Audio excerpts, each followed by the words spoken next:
اللہ اکبر. India سے عبدالقیوم صاحب نے بڑا دلچسپ سوال کیا ہے. اللہ اکبر. اور یہ کہا کہ لوگ پوچھتے ہیں کہ بھئی اس کا جواب کیا ہے. چانچہ آپ نے جیسے حوالہ دیا کہ حجت الاسلام حضرت مولانا قاسم نانوتوی رحمۃ اللہ علیہ نے کہ آب حیات کتاب میں یہ لکھا ہے کہ جو داڑھی مڑا کے یہ سمجھے کہ میں بڑا خوبصورت لگ رہا ہوں تو اس کا ایمان ختم ہو جاتا ہے. حضرت نے گویا کہ یہ فتویٰ وہاں ذکر کیا ہے.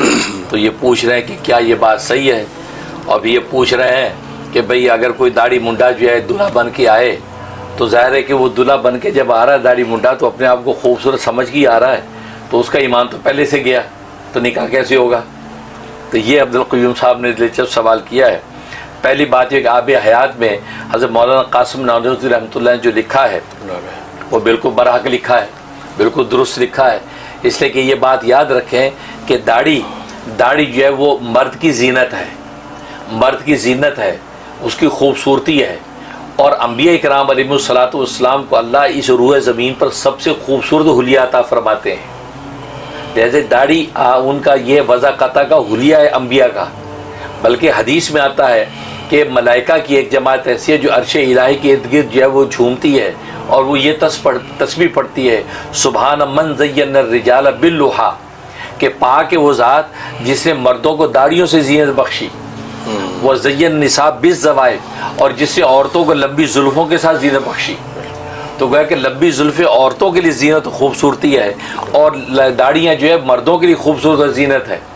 اور یہ پرزینت چہرہ اللہ تبارک و تعالیٰ نے تمام انبیاء کو عطا کیا, بلکہ سب سے حسین و جمیل جو ہمارے نبی ہیں محمد مصطفیٰ احمد مجتبیٰ صلی اللہ علیہ وسلم, ان کو آپ نے یہ داڑھی کا جو ہے عطا عطا فرمایا.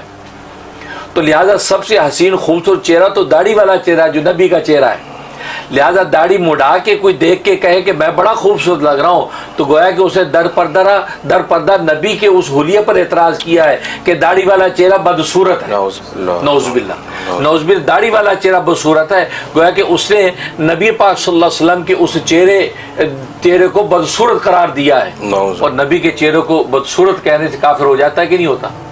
بالکل ہوتا ہے, بالکل ہوتا ہے. اب دیکھو ایک مسئلہ لکھا ہے فتاوی میں, صریح مسئلہ ہے. لوکی نبی کریم صلی اللہ علیہ وسلم کو بڑی پسند تھی. آپ بالکل قتلے اس کو ڈھونڈ کے چھوربے میں سے کھاتے تھے لوکی کو. آج اگر کوئی شخص کہے کہ نبی پاک صلی اللہ علیہ وسلم کو لوکی بڑی پسند تھی, یہ کہے, اور وہ سامنے سے اس کے کاؤنٹر میں یہ کہے یار لیکن یار لوکی مجھے پسند نہیں ہے, فقط کافر ہو جاتا.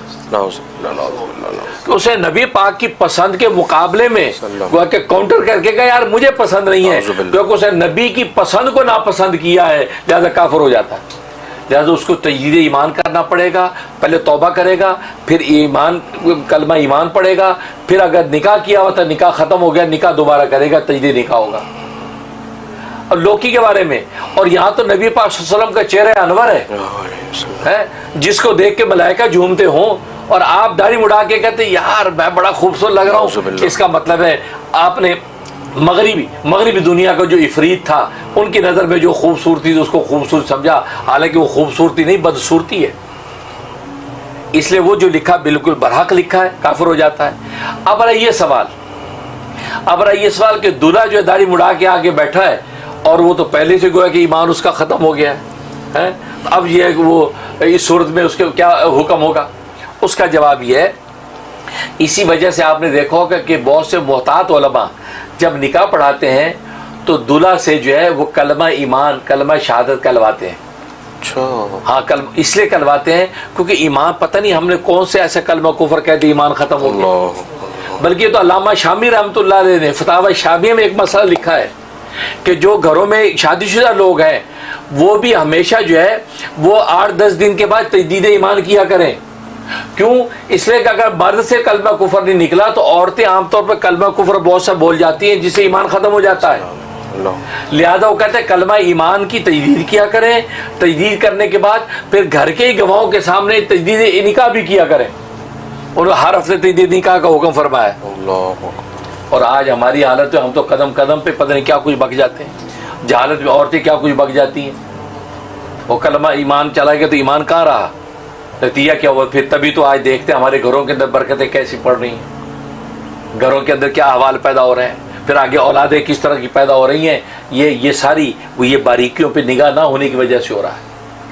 لہٰذا وہ دلہا جو آتا ہے تو اس کو اس لیے بہت سے علماء جو ہے وہ نکاح سے پہلے اس کو کلمہ پڑھاتے ہیں، تاکہ اگر خدا نہ خاصا کوئی کلمہ کفر کا ہوا ہے تو اب یہ کلمہ ایمان ہو جائے گا، وہ مسلمان ہو گیا، اب اس کے بعد نکاح پڑھاتے ہیں۔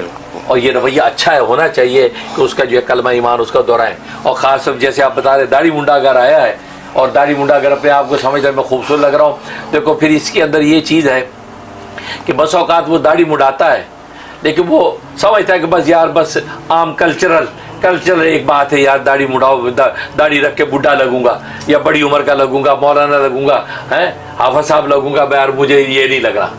تو ایک یہ تصور ہے، ایک یہ کہ توہین کے طور پہ سوچتا ہے کہ یار داڑھی کی تحقیر حقارت سمجھ کے داڑھی مڈاتا ہے اور وہ اپنے چہرے کو جو ہے وہ بالکل وہ کہتا ہے آلو کی طرح چھیل لیتا ہے، تو پھر اس صورت میں تو اس کا ایمان یقیناً خطرے میں ہے۔